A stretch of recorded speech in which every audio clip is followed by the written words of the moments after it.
Saat ini kita akan membahas food safety hazard atau bahaya yang dapat menyebabkan makanan tidak aman.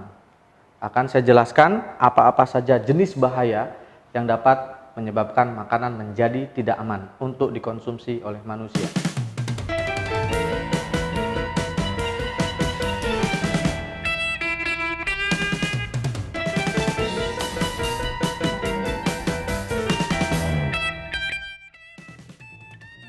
Saya Syamsul Arifin sebagai praktisi keamanan pangan di Indonesia dan juga sebagai lead auditor untuk Food Safety and Quality Standard untuk beberapa standar internasional. Welcome to my foodies class. Apa saja sih bahaya yang dapat menyebabkan makanan tidak aman? Ada yang disebut dengan food safety hazard untuk prosesor. Prosesor adalah pengolah makanan. Pengolah makanan bisa food industry atau pabrik makanan, atau industri rumah tangga, atau food service, HoReCa, hotel, restoran, kafe, rumah makan, dan lainnya. Baik, ada 3 jenis bahaya yang dapat menyebabkan makanan tidak aman. Yang pertama adalah bahaya biologis atau biological hazard. Apa yang dimaksud? Terdiri dari bakteri menyebabkan makanan tidak aman, virus, parasit, jamur, kapang, kamir, dan lainnya. Yang kedua, bahaya kimia, contohnya pestisida, bahan-bahan kimia yang berasal dari bahan pembersih, deterjen, sanitizer, kemudian drug residue atau residu yang berasal dari pertanian, peternakan, atau mungkin budidaya, dan bahaya alergen atau yang menyebabkan kita alergi. Kemudian bahaya fisik adalah bahaya yang berasal dari benda-benda asing, contohnya kaca, staples, besi, paku mungkin, rambut, serpihan kayu, serpihan plastik. Dan bahaya fisik yang memang berasal dari bahan bakunya, misalnya tulang yang tajam ya, atau tulang ikan, atau serpihan kulit kepiting, atau mungkin bugs atau hama yang mungkin masuk dalamnya, dan beberapa hal yang berkaitan dengan sisik ikan itu bisa menjadi bahaya fisik atau bahaya tersedak jika kita mengkonsumsi makanan tertelan, mungkin bisa menyebabkan kita sakit. Kita membahas bahaya biologis atau microbiological hazard atau biological hazard. Apa sih bahaya biologis ini? Bahaya biologis adalah bahaya cemaran dari mikroba penyebab penyakit. Ada beberapa bakteri-bakteri dapat menyebabkan penyakit. Misalnya salmonella menyebabkan penyakit tipes, E. coli menyebabkan disentri, muntaber, coliform juga sama. Atau bahaya yang mungkin bisa menyebabkan orang menjadi sakit parah atau bahkan meninggal karena dia mengandung toksin. Contohnya Clostridium botulinum ada dalam makanan kaleng biasanya, karena bakteri ini hidup hanya pada kondisi hampa udara, sehingga makanan-makanan yang tervakum atau hampa bisa ada resiko mengandung bakteri Clostridium. Ketika dia sudah berkumpul jadi satu dan jumlahnya banyak, dia menghasilkan toksin yang disebut botulinum toksin, dan itu toksin bakteri yang paling mematikan. Jenis-jenis bahaya biologis ini bisa ditemukan di mana saja, di udara, di air, di tanah, orang, ya, peralatan yang kotor, misalnya ya, selokannya mampet, akumulasi dari air kotor, akumulasi bakteri, kemudian bakteri itu mengkontaminasi makanan kita, makanan itu mengandung bakteri, dari bakteri bisa bertumbuh dan berkembang di situ. Kemudian kita juga harus tahu apa yang menyebabkan pertumbuhan bakteri. Pertanyaannya sederhana, kok makanan bisa busuk? Apa sih yang menyebabkan kebusukan? Ya, dulu mungkin sekolah kita kenal kuman ya. Katanya makanannya mengandung kuman. Kuman ini apa? Kuman ini sebetulnya bisa bakteri, bisa virus. Cuma bakteri pembusuk itu akan sangat cepat hidup dalam kondisi-kondisi tertentu. Kondisi apa yang mendorong pertumbuhan bakteri? Pertama, bakteri butuh makan. Makanan bakteri adalah protein.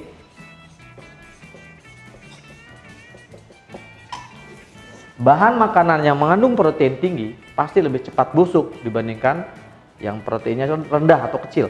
Misalnya kita bandingkan aja udang sama apel, cepat busuk mana?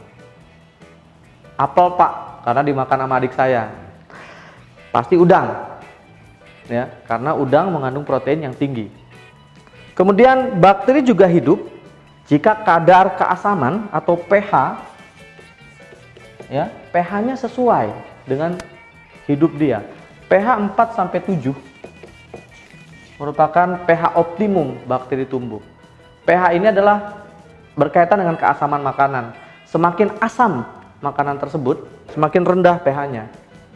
Contohnya asam, asinan, pickles gitu ya, acar yang diasinkan.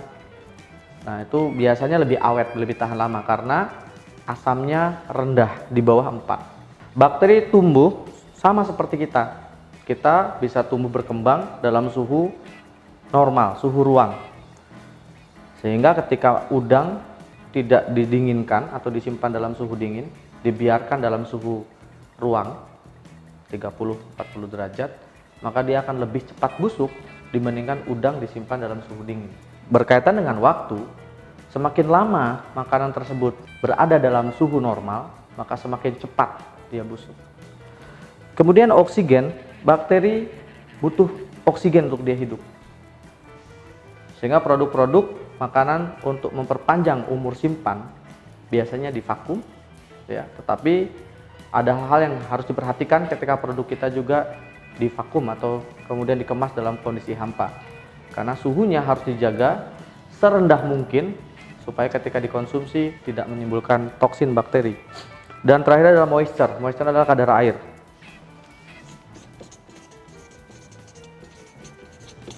Bahan makanan yang banyak kadar airnya pasti lebih cepat busuk dibandingkan bahan makanan yang kering. Sehingga kalau kita singkat, pertumbuhan bakteri ini disebabkan karena FATOM, food, acidity, time and temperature, oksigen, dan moisture. Jadi pada materi sebelumnya kita bahas makanan-makanan atau bahan pangan yang memiliki resiko tinggi, contohnya daging, ikan, susu, ya, telur, dan olahannya, karena dalam makanan tersebut proteinnya tinggi, tingkat pH-nya 4-7, kemudian ada oksigen di situ dan kadar airnya tinggi sehingga bakteri sangat cepat tumbuh karena makanannya tersedia, lingkungan hidupnya nyaman. Dengan kondisi tersebut bakteri tumbuh sangat cepat. Selanjutnya bahaya biologi yang lain adalah virus. Virus beda dengan bakteri. Virus ini lebih tahan dibandingkan bakteri. Virus ini dari mana? Tertular biasanya dari manusia.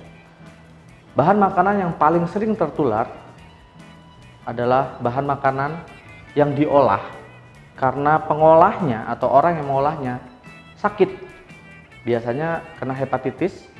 Virus hepatitis tersebut masuk ke makanan, bertahan dia dalam makanan tersebut. Ketika dikonsumsi oleh manusia, maka manusia yang mengkonsumsi makanan tersebut bisa terkena sakit hepatitis. Sehingga dalam banyak kasus penderita hepatitis harus dipisahkan dari orang normal, makanannya dipisahkan, bahkan piring, gelas, dan lainnya, sendok, garpu harus disanitasi, dicuci bersih sebelum digunakan oleh orang normal, karena virus tersebut masih ada di situ kemungkinan dan bisa menyebabkan orang terdekat mengalami sakit. Kemudian bahaya biologis yang lain adalah parasit. Contoh gampang parasit adalah cacing. Mungkin dulu pernah mengenal atau pernah dengar cacing pita, cacing hati, ya. Atau terakhir ada kasus cacing yang ada dalam kemasan ikan kaleng. Cacing ini berasal dari bahan bakunya, berasal dari misalkan sapi sudah ada cacing di dalamnya, kemudian telur cacing tersebut berpindah ke manusia karena orang yang mengkonsumsi bahan makanan tersebut tidak memasak dengan baik dan benar. Akhirnya dalam tubuh kita terinfeksi cacing dan sangat merugikan.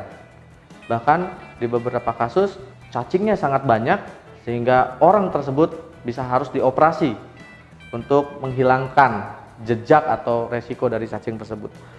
Kemudian yang keempat, molds, jamur, kapang, kamir. Tentu ini lebih mudah diidentifikasi karena molds ini jika ada di roti kelihatan warnanya, ya. Sehingga nanti molds ini bisa juga mengandung toksin. Salah satu toksin yang berbahaya berasal dari jamur adalah aflatoksin. Aflatoksin ini menyerang hati. Dari mana aflatoksin? Aflatoksin ini dari jamur yang nempel di jagung, di kedelai, ya, atau di kacang, kacang tanah. Jamurnya namanya mycotoxin, berasal dari Aspergillus flavus.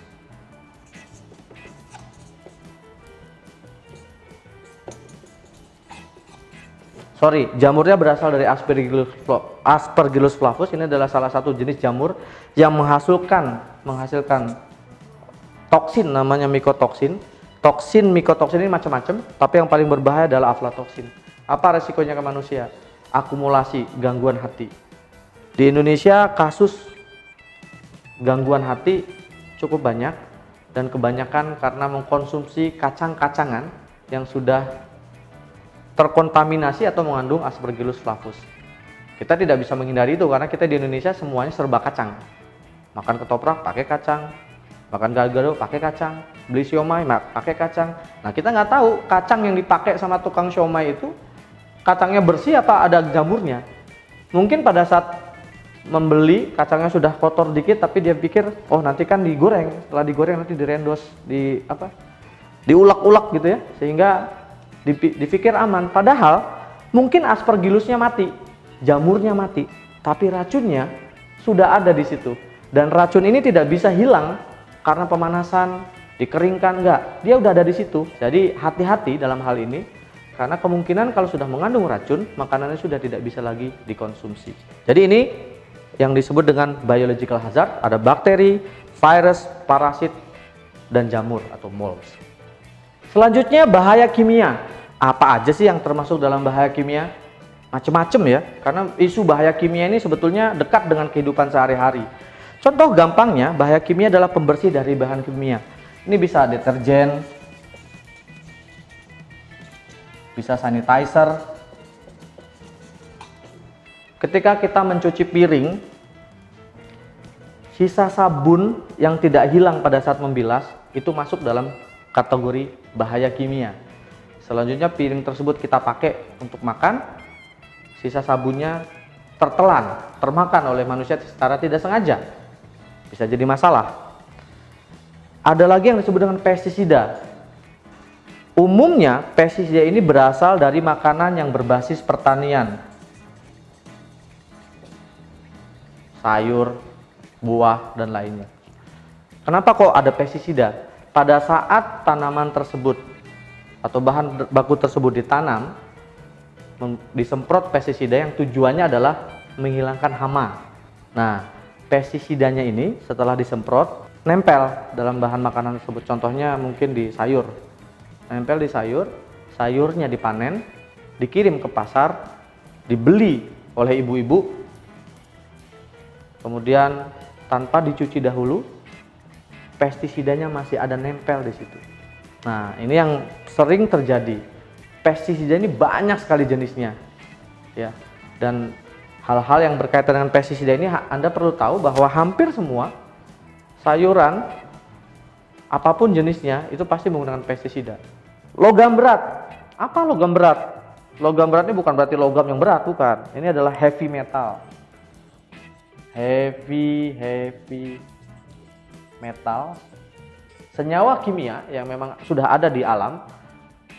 Namun dalam perkembangan teknologi banyak industri ini limbah-limbah biasanya membawa logam berat, ya, ada di udara, di air, di macam-macam ya. Yang paling banyak ditemukan di bahan pangan adalah yang pertama AS, arsen, TB atau timbal. Nah, timbal ini kan biasa ditemukan di knalpot kendaraan atau gas buangan kendaraan bermotor ya. CD, kadmium, dan Hg atau Hg ini adalah merkuri. Ini 4 besar logam berat yang sering ditemukan dalam bahan makanan. Kenapa kok ada dalam makanan? Misalnya nih, beli siomay. Siomaynya ikannya ikan sapu-sapu misalkan. Ikan sapu-sapunya berasal dari perairan di kali ya, yang emang banyak cemarannya, banyak polusinya.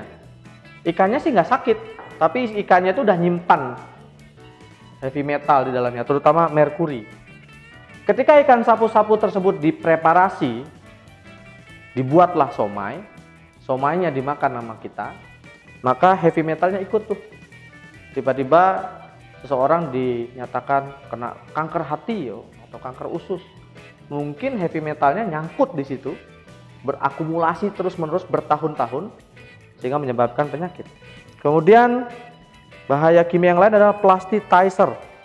Bahan plastik atau bahan kimia pembentuk plastik. Coba Anda bayangkan kita membeli bakso dibungkus pakai plastik. Di rumah baksonya bau plastik. Artinya sudah ada perpindahan bahan kimia penyusun plastik atau plasticizer ke makanan, ke bakso, ke kuah bakso. Kuah bakso kita makan ke bawah sampai ke tubuh kita. Itu yang disebut dengan migrasi bahan kimia dari kemasan. Resiko migrasi sebetulnya bisa kita hindari dengan tidak menggunakan bahan-bahan yang berasal dari plastik.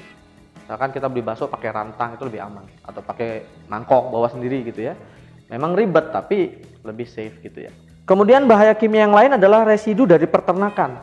Anda tahu ayam potong, ayam broiler ya sorry, pada saat dia diternak disuntik. Nah, sisa suntikannya itu disebut dengan residu dari bahan peternakan. Suntikannya bisa antibiotik. Antibiotik itu biar dia tahan terhadap penyakit pada saat dia diternak gitu. Nah, bayangkan residunya terakumulasi dalam ayam tersebut karena kelebihan dosis pada saat nyuntik. Kemudian ayamnya dikonsumsi oleh manusia, residunya pindah ke manusia. Nah, itu juga jadi bahaya. Atau di perikanan, di budidaya ikan, budidaya yang lain, udang ya, ada penggunaan antibiotik yang juga dilarang tapi digunakan oleh para petani atau petambak, yang itu akhirnya menyebabkan resiko antibiotik yang tersisa atau residu dari antibiotik dalam daging ikan atau daging udang. Masalahnya residu itu kalau dikonsumsi oleh manusia, fungsi antibiotiknya kebalik, jadi kitanya nanti akan sangat mudah terserang penyakit bakterinya yang kebal. Bahan tambahan kimia, ini bahan tambahan pangan disingkat BTP atau food additive yang melebihi dosis food additive. Contoh food additive yang sering digunakan adalah pengawet. Pengawetnya jenisnya sodium benzoat atau potasium sorbat. Pada saat diproduksi, makanan tersebut kelebihan gramasi atau formulanya kelebihan dari standar, sehingga ada efek negatif nanti ke dalam tubuh kita ketika kita mengkonsumsi makanan dengan pengawet yang lebih dari standar. Pengawet boleh digunakan, namun ada batasnya. Yang terakhir, bahan yang mengandung alergen. Alergen ini penyebab alergi. Ya, penyebab alergi tiap orang beda-beda. Ada yang alergi susu, ada yang alergi telur, ada yang alergi kacang, ada yang alergi udang. Sehingga biasanya bahan penyebab alergi ini harus dideklarasikan atau ditampilkan dalam kemasan pangan bahwa mengandung alergi atau mengandung ikan yang mungkin menyebabkan alergi pada orang yang mungkin alergi terhadap ikan. Dan jangan dianggap bahwa alergi itu adalah gatal-gatal, nggak semua, karena setiap orang punya sensitivitas terhadap alergi masing-masing ya. Setelah mengkonsumsi tiba-tiba mukanya merah, setelah mengkonsumsi tiba-tiba mual, muntah, bahkan ada yang pingsan, itu bisa jadi bagian dari sensitivitas terhadap bahan yang mengandung alergi. Nah, sekarang bahaya fisik. Bahaya fisik mudah kita kenali karena pasti kelihatan gitu ya. Tapi kalau dia ada di dalam makanan, nggak sengaja kita makan, nah ini yang jadi bahaya. Kita punya warung bakso, di dalam baksonya ada staples, nggak sengaja dimakan. Dan staples itu sudah menjadi umum ya. Pagi-pagi saya makan nasi uduk ada staplesnya gitu. Untuk kita orang dewasa mengkonsumsi itu mungkin bisa kita cegah karena kita merasakan ada benda asing di dalamnya dan kita seketika mungkin sadar bahwa ada staples kemudian kita buang. Tapi apa yang terjadi kalau yang makan anak kecil? Apa yang terjadi kalau yang makan balita, batita gitu? Mungkin tertelan. Nah, inilah yang disebut dengan bahaya fisik.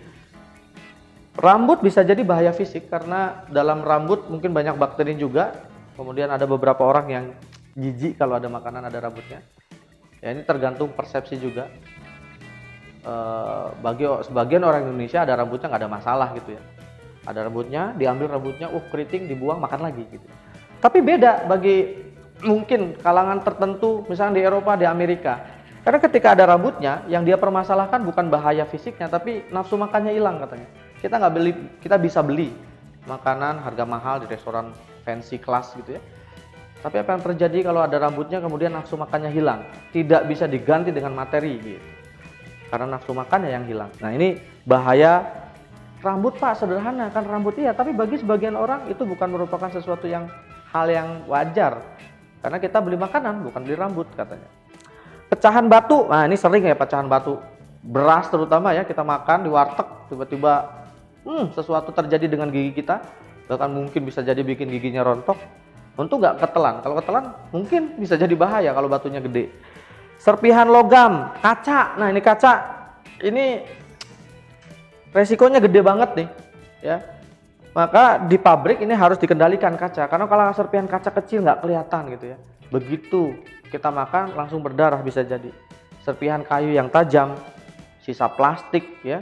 Jadi disebut dengan foreign object atau foreign material yang bisa menyebabkan makanan tersebut tidak aman untuk dikonsumsi ya. Atau objek yang natural yang memang sudah ada di dalamnya secara alami, tulang, sehingga ketika preparasi pastikan tidak ada serpihan tulang, ketika preparasi pastikan tidak ada sisa duri ikan, sisik ikan, atau tulang yang mungkin bisa menyebabkan sakit kalau kita telan gitu ya.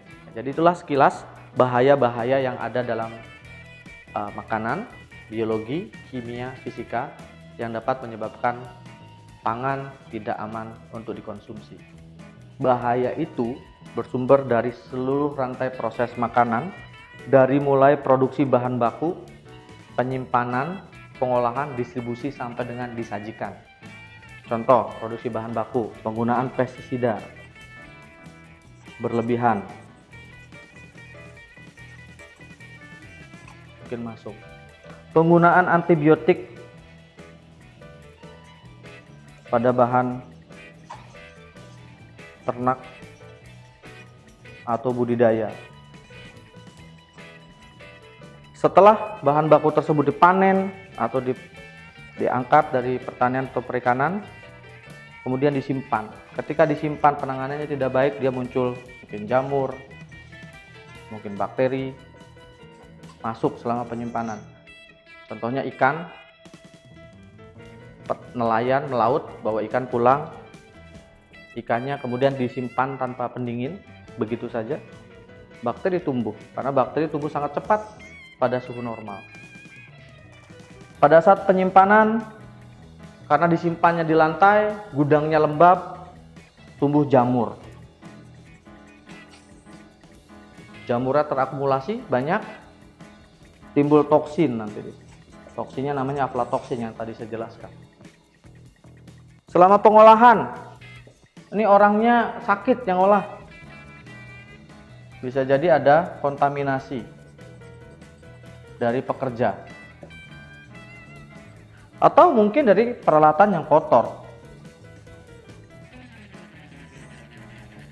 Peralatannya nggak pernah dibersihin, pancinya nggak pernah dibersihkan. Dipakai buat bahan makanan yang lain. Bekas daging dipakai buat sayur. Kulkasnya tidak pernah dibersihkan, akumulasi kotoran di dalamnya, banyak lendir mungkin ya. Atau lingkungan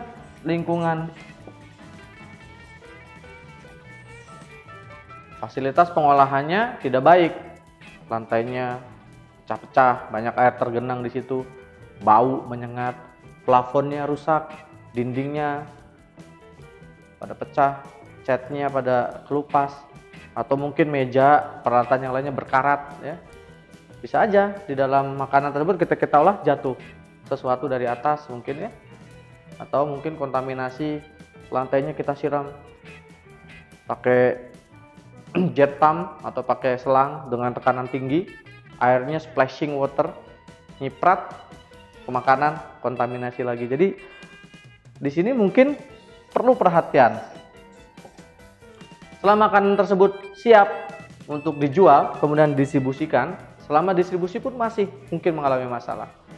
Contohnya daging ini atau bakso ya, bakso ini harus didistribusikan menggunakan mobil berpendingin atau river river truck atau kontainer, ternyata suhunya bermasalah. Pada saat distribusi pengangkutan yang harusnya dipertahankan dalam suhu minus 18, ternyata suhunya plus 5 misalnya. Akhirnya mengalami pencairan. Setelah itu bakteri tumbuh. Akhirnya bermasalah. Saat penyajian, ketika sudah dekat dengan konsumen, piring yang digunakan belum dilap dengan bersih. Orang yang menyajikan kotor, tidak higienis, akhirnya mengkontaminasi juga. Jadi sumber-sumber bahaya tadi, selama rantai proses makanan berlangsung, itu ada. Sehingga pastikan Anda membeli bahan baku yang baik, pastikan disimpan dengan baik, pastikan diolah dengan baik, dan pastikan selama distribusi dan penyajian juga baik. Sehingga tiga bahaya tadi tidak mengkontaminasi makanan selama prosesnya. Dalam e-learning ini akan ada bonus ya, dan silakan follow Telegram channel kami.